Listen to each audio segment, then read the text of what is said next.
পটে গেছে রে, এই মাল পটে গেছে। কই ডার্লিং, বাইরে আসো, তোমার চাঁদের মতো মুখটা দেখি। আয়না রে শালা হালকা, এই পাড়ার মেয়েদের উপর নজর দিচ্ছিস? এই পাড়ায় যদি আবার তোকে দেখি, তোর বান্টু কেটে লিম্বু বানাবো, শুনলি শালা? আসো হালকু, আজকে তুমি আমাকে ঠান্ডা করো। কি ব্যাপার, তুমি এখন দিনের বেলা কেন আসো না? তোমার পা পাড়ার বুড়োরা আমার বান্টু কেটে নেওয়ার ধমকি দিচ্ছে।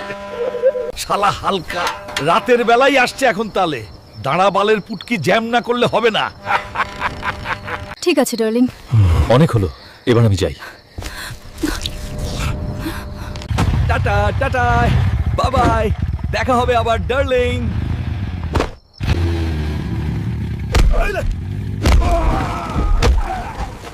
সবাই মার শালাকে।